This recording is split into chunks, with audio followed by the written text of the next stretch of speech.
Hey, Dave Jones, how are you? I'm Bob Hey, Flounders. Good to meet you. how great is it? How great is it to have an entire weekend with you really don't have to work that much on Saturday, if at all. Did you work on Saturday? I work ahead, Dave. I did everything in my power to clear the decks. So I no. know you did, but you didn't have to. You had college football to watch all Saturday. And I Yeah, put out a tweet on Saturday morning saying how and Anna was in Ohio. So there was no chance of honeydews or anything. It was like a solar eclipse is the way I put it. I Like an think Anna entirety of was college probably glad football. she was in Ohio. How about that? Pardon me? Maybe Anna was glad to be in Ohio away from you. I don't like your tone, and I think that was uncalled for. Uh, Yeah, probably. Anyway, how great was that? I mean, but then the first thing I watch is like I watched a giant chunk of South Dakota State, Iowa. Did you watch? I no, no. The answer is a hard no. The longer I went through it, the more fascinated I became. Ugh, I know. Those are Jackrabbits, baby. I was pulling for them. yeah, Then they yeah. had the go-ahead safety and the clinching safety, and then it was over, 7-3. What did you watch? So I watched a little of the Ohio State Notre Dame game, um, but That's a great segue into what I want to say next, which yeah. I involves mean Penn State. that game was kudos to Notre Dame for slowing everything down and trying to, but it just really didn't. I was expecting a little bit more, and it was just kind of a grinding game, and that wasn't really what I was hoping for. I was excited to see Ohio State play, but they just kind of really labored. So that I wouldn't call that a great way to open the season in prime time. Well, I thought it was a fascinating game for this reason. Ohio State has always beaten people lately with this overwhelming array of weaponry, right? Yeah, And they have not been very good on defense for the better part of 5 years. But yeah. Jim Knowles, their new coordinator, who they plucked out of Oklahoma State, and Mike Gundy found him, just like he found a certain Penn State coordinator out of the weeds at Shippensburg. In fact, these two guys coached together in 2018 under Gundy at Oklahoma State. Mike Yursich and Jim Knowles. And Jim Knowles transformed that defense. They flew to the ball. They kept the gap discipline, and they were really good. You would agree with that, right? I mean, we don't know how good Notre Dame's offense is, and they got a new quarterback. But I thought Ohio State passed a threshold, and now I'm like very uneasy about my pick for Michigan Okay, for winning the East. I gotcha. I gotcha. Dave, it is. I don't know about you, but it's Ohio week for Penn State, and the only reason I bring it up is I wanted to ask you because I think you would have some interesting things for the fans to say. The last time these two teams played at Beaver Stadium, it was actually at the start of a pretty special season. It just didn't work out Penn State's Ah, way. yes. The Billy O'Brien era kicked off, and he learned a lot, I think, about what not to do in his first game. They lost their first two, but I thought it was a very educational experience for Bill because the team didn't have its legs after halftime. I think he worked them too hard in camp. They got shut out in the second half. They lost 24-14, but it ended up being a pretty special season. But it's the 10-year anniversary of Billy O's debut as Penn State's head coach, and I know you had some interesting things probably to say about that as well. I didn't because I didn't think of it. I had thought of it a couple weeks ago, but that was almost exactly 10 years ago. It was 10 years ago last week. Yep. You know, when I think about Ohio, I think of Cleve Bryant. That's how far back I go. So I don't remember a damn thing about that game. Was Solich the coach?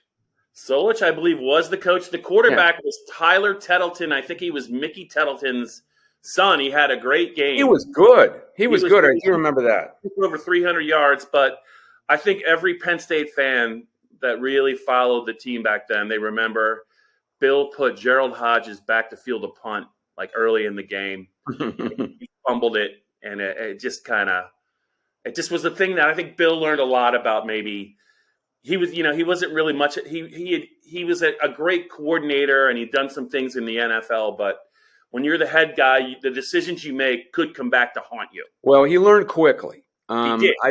I think the tenor of that day, and then it's certainly after the next week, they go down to UVA and get beat.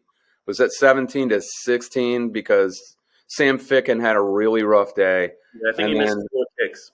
And OB became reluctant to even use him through the meat of the season. Yes. But they turned it around against Navy, which was like a perfect silver platter kind of game, a set piece game that they could just grind through. And then they started beating people on the road in the Big Ten, beating them up physically, which was impressive. Who was it? Purdue and Iowa. Tim Beckman had it coming, and he got it, Dave. Illinois, Purdue, Iowa on the road, all of them, as I recall. Yeah. And I remember that Iowa game. They have never beaten down Iowa like that physically before or since a Kirk Ferrett's team.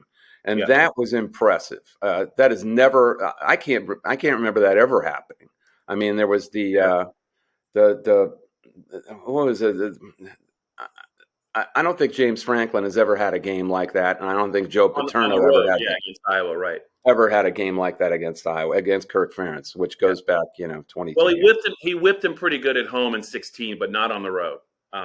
Oh, that's right. Dave, the other thing I remember about the Billy O game, Penn State, Ohio, I think it was one of the first times Neil Rudell asked him in the post-game press conference, because Bill had his eyes were bugging out of his head. He had a chew in, and everything was very brief. All the answers were brief. Neil asked him if he thought he worked the team too hard and whether or not. Oh, no, I don't remember that. I didn't remember that. And it was the first time in season that we got the Neil, I respect the question. I really do. But, no. Yeah. That was the first minute. I respect the question, which is code for you don't know what you're talking about, you idiot. I forgot that. That's the counterpart to James Franklin's. I know you got to ask the question. I get it. Yeah, yes. But yeah. When Bill came back with "I respect the question," it means he absolutely did not respect it. You remember little bits and pieces about seasons that I don't. Well, those are just the moments that they just kind of crystallize in my gigantic skull, and I never let them go. But all right. Well, I've got a little thing. What do you think? And I went through my mailbag. You went through yours. What do you think is the general tenor of Penn State fans regarding I'm thinking of two specific things about old guard and new guard at two offensive positions. Does that ring a bell with you? Well, I actually my mailbag is running Friday, so I'm going to get through that right after I get off this. Yeah, mine just posted this morning. Just talking to people, whether they were in bars over the weekend or on the flights back home. By the way, Dave, I heard you almost had breakfast with the parent of a well-known Penn State player. I did. No, I did. I did. We will get after to that. Joe Hermit was already at our favorite Indianapolis airport. That's a good little restaurant in there. I don't remember what is that, Champs, or what is it? It's a big restaurant. Yeah, it's a big restaurant. It's a beautiful airport. If you got to get stuck in an airport, that's the airport to get in. And we've been stuck there a few times. And Joe's already there because he's got a 10:30 flight. I got an 11. Yeah, and so I think it's great. And we both get our laptops out. We start working. What'd you get to eat, Dave? It's probably 9. I'm diabetic now, so it's all meats and eggs. Meats I heard there was a lot of bacon. There was a lot of bacon. A double bacon, double eggs. Okay. So we're spread out. Joe's 2 seats over here working. I'm working here. I'm adding stuff to the Friday morning quarterback. And a guy comes up, big guy, and his wife, and I'm not even really looking at him. I'm kind of like this, and he goes, "You mind? Is anyone sitting here?" And I said, "No, man." And he goes, "My wife is here, if you don't mind." And I said, so we were moving down. I said, "Let me just get my stuff here, and I'll move down here next to my buddy."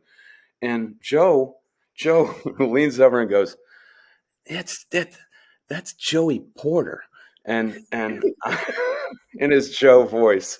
Yeah. And I turned around and he goes, "Hey, you're Joey Porter." And they shook hands, and we didn't say much else. Joe left for his flight. And then I was looking through Joe's photos, and I mean, nobody's better. I think nobody's better in this business as a football photographer than Joe Hermit. Correct. There might be equals, but nobody's better. And he had another fantastic photo of an action shot at the apex of the moment, which is what Joe's so good at, which we've already used like 3 times. I think Johnny's used it. I've used it. And you've like used 4 it. times. Yeah. Of Joey Porter Jr., P.B. Ewan, Charlie Jones, which he did several times. Charlie Jones had a ton of targets and a lot of catches, but only a few of them against Joey Porter, who had 6 PBUs in that game. Yeah. And I just piped up. I said, look at this to his dad. And he goes, "Wow, that's a nice shot." And then the mom, Christy, said, "Wow, that is beautiful," like a mom does. And I said, "Well, you want me to send it to you?" And I texted it to her, and she was delighted. That's the kind of thing that'll end up on their wall, I'm sure, because it's you won't get a better photo of him, his whole college career. That picture that Joe took, Dave, it illustrates some of the things about Joey Porter that everything is there. It's the length, it's the athleticism, it's the fact that he is so close to the receiver because he's so aggressive. It's everything that he does best. And Dave, I still heard from Penn State fans and some Penn State writers, so I won't mention, who didn't think Joey Porter played all that well. And they're stupid and they don't know what they're watching. I mean, they don't know what they're watching. I just want to throw them all in the river because you know what? When you play aggressive man-to-man defense, there's going to be some times you get flagged. That's what happened with the Raiders back in their heyday. They lived with it. But when the game's on the line, I'd rather have a guy who can kind of just shut down the other receiver. There's 2 things they don't know. First of all, most fans of any school, they don't know anything about who they're playing. They only know about "Go State, go!" And they don't know that Aiden O'Connell is a very, very accurate quarterback. The other thing they don't know is Charlie Jones is a pretty damn good receiver. And there's a lot of people that don't know that because he was at Iowa. And if you're at Iowa with Spencer Petras and Brian Ferentz, how many targets are you really going to get? At least accurate ones. So Charlie Jones is a good receiver. And I think that's a great get for Jeff Brom. And he's known Aiden O'Connell since they were little kids. So they have a connection there. You're not going to knock every pass away. You're just not. No. But when it mattered at the end of the game, and Joey Porter made a couple of mistakes in the game, but when it mattered, when the game was won and lost, he was all over. He is sticky, he is long, and he's aggressive. Kind of like you, Bob. That's right. That's right. Thank you, Dave. Thanks for finally noticing. It only took 21 years.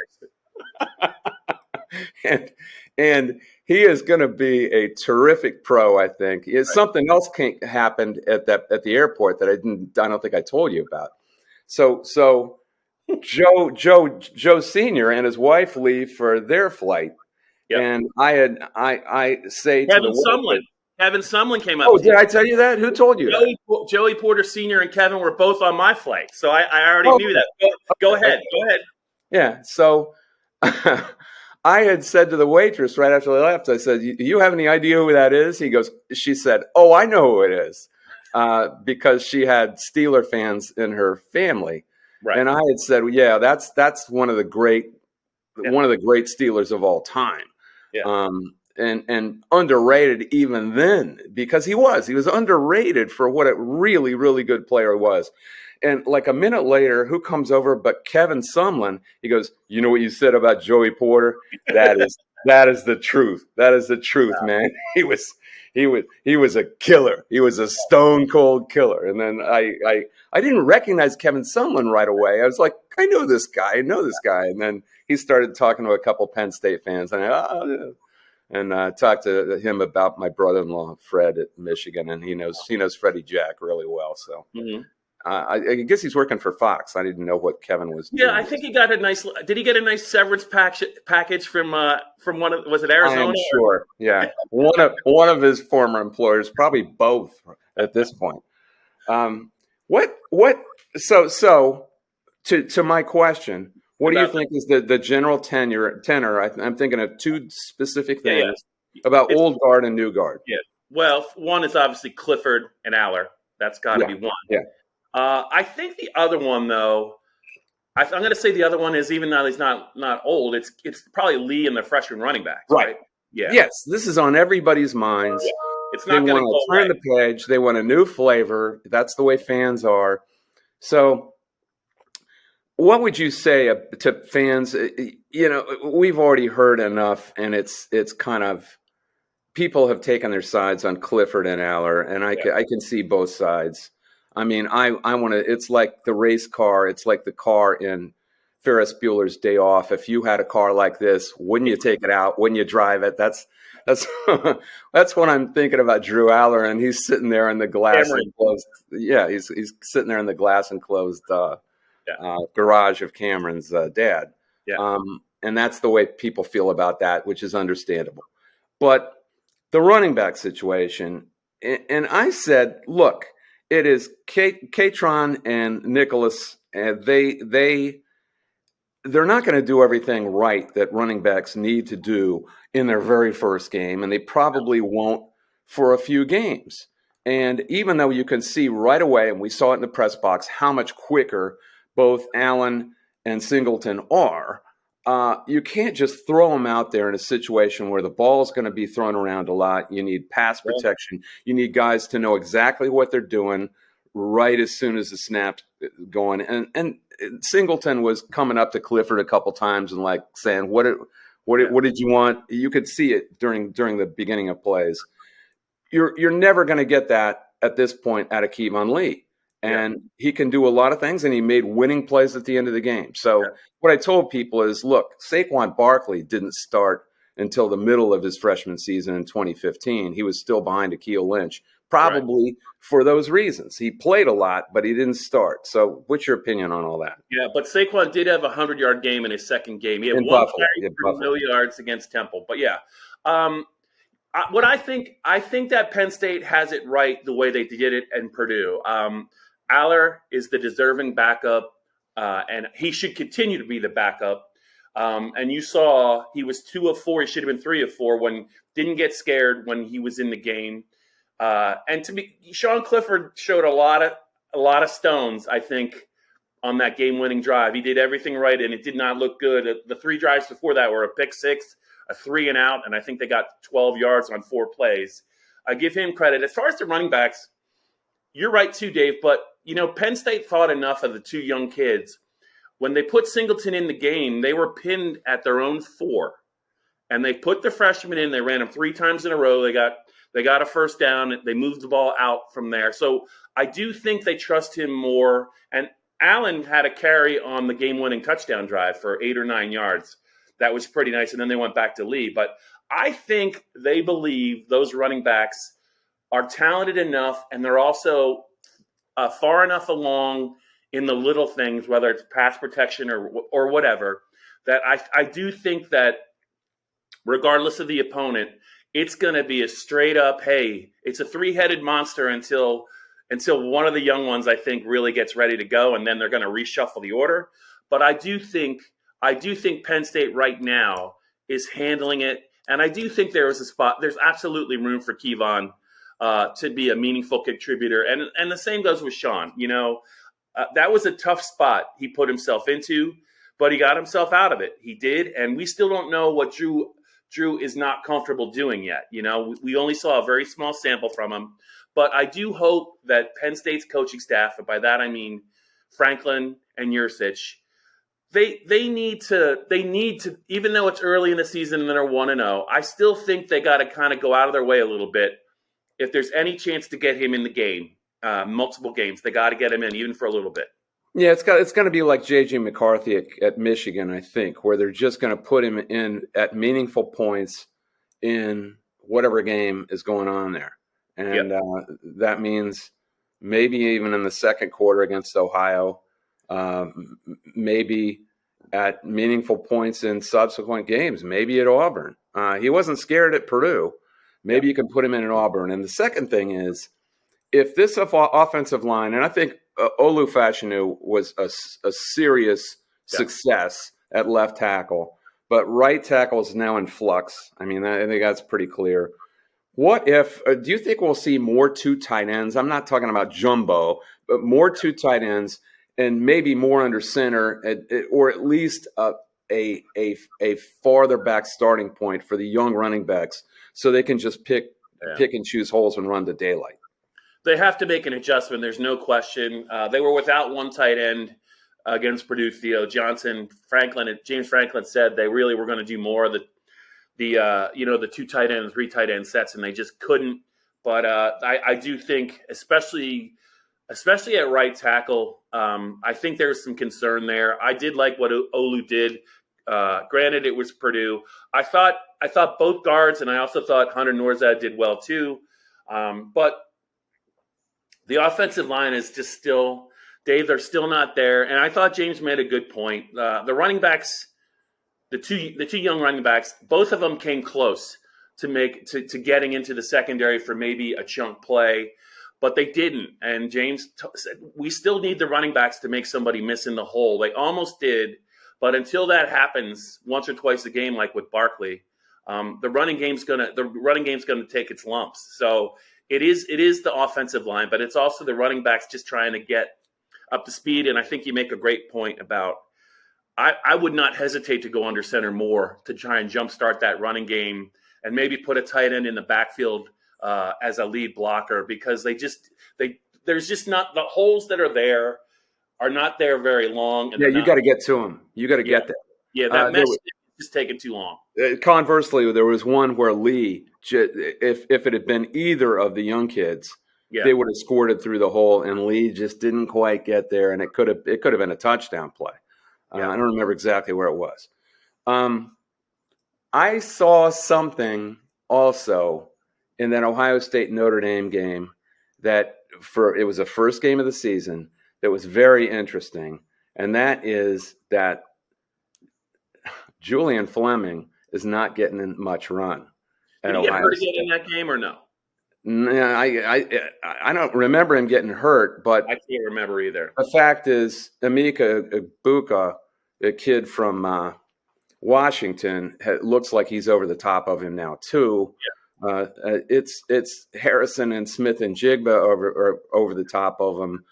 Yeah. I wonder if there's any, and this is off of the top of my head, but I wonder if there's any chance that he could transfer back to Pennsylvania. Is that outlandish? That would be well received, David, by the fan base?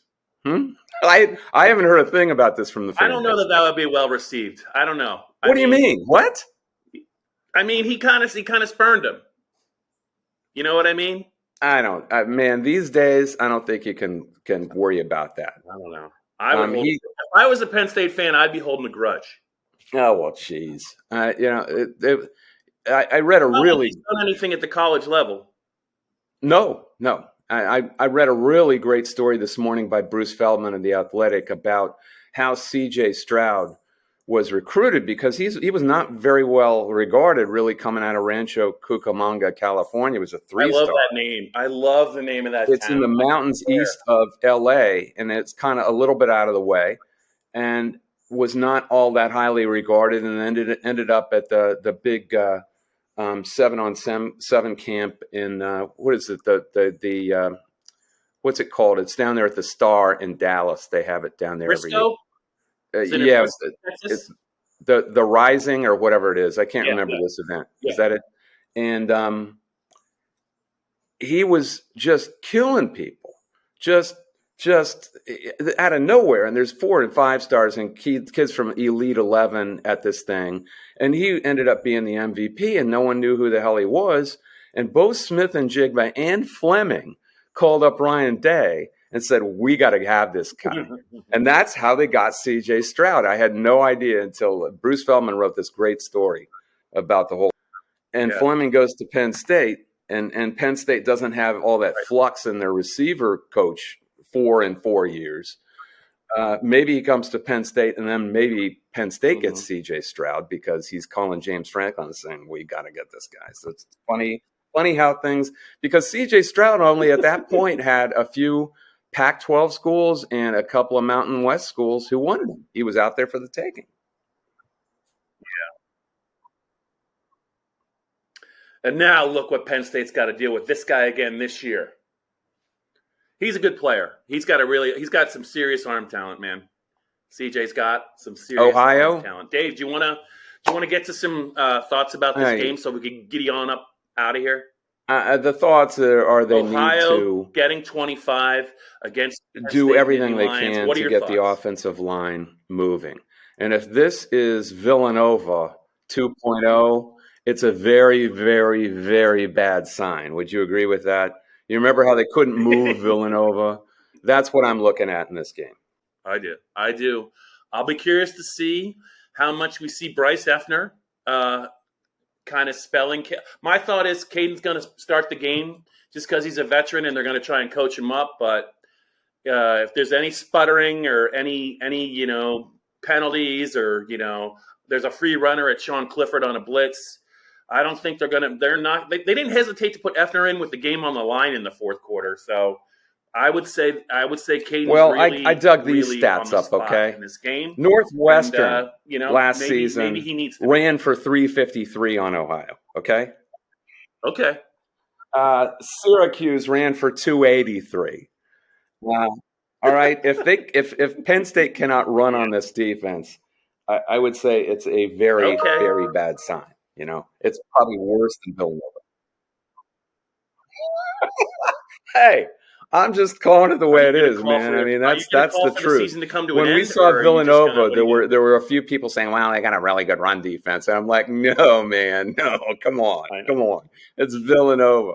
And that's the same thing. The MAC has gotten farther and farther and farther behind the FBS, the Power Five conferences. It's probably the weakest of all the group of five. And you got to be able to push around a MAC school these days, especially a middle of the pack kind of MAC school. I don't know. It's 45-7. Yeah, I would say the young backs. So this is also an opportunity for the young backs to work out a system where the young backs can have a little room to look at holes and pick one and then bust a big play. And you're trying to beat second level guys from the MAC who they should be able to beat if they get into the second and third level. So then you've got big plays. Yeah. I think they beat the number. Yeah, I said Penn State by 28. 33-4. Some weird score. I think I had Ohio with 13, or it's like 41-13 or something like that. But yeah. Do you remember when what did you do with you picked the Miami Heat score with Glenn Rice on a 3-pointer and the guy called into the fan line and said, "Why doesn't Flounders just give us some good clean scores?" Yeah, that was an NFL. So they took that way too seriously back then. Well, you called it 89, 85, 86 on a Glenn Rice 3-pointer. It was a Dolphins It's not game. there, Dave. It's not there. How about this dog? He always knows when we're about done. He just came over. He wants all worked up, all agitated. I guess we're finished. I don't know. Dave, I think it's because you give off a specific scent when you know you're about done, and Kaiser just picks up on it. German Shepherds always, they've got antenna. I don't know what it is. But you just give off this scent, and he knows. Dogs always know, Dave. Well, I think this was a spectacular blue-white breakdown podcast. We've got Billy O. You think OB would be on the podcast as a guest? What do you think would happen if we asked him? Joey Porter Sr. and Joey Porter Jr. You think he would do it? It's been a few years, man. It's been a few years. After some things that happened late in his Penn State career. It's been 8 years. Come on. Maybe I'll give that a go. As long as he doesn't put his fist through your windshield. That would be a blast. Yeah. I would love to have Billy O. Yeah. Quite a guy. I'd love to have him on the podcast. I'd also like to go to a happy hour with Billy O. I think he'd really appreciate it. That's it. I hope you guys enjoyed it. We will be back. You guys will see us in video form again after the game.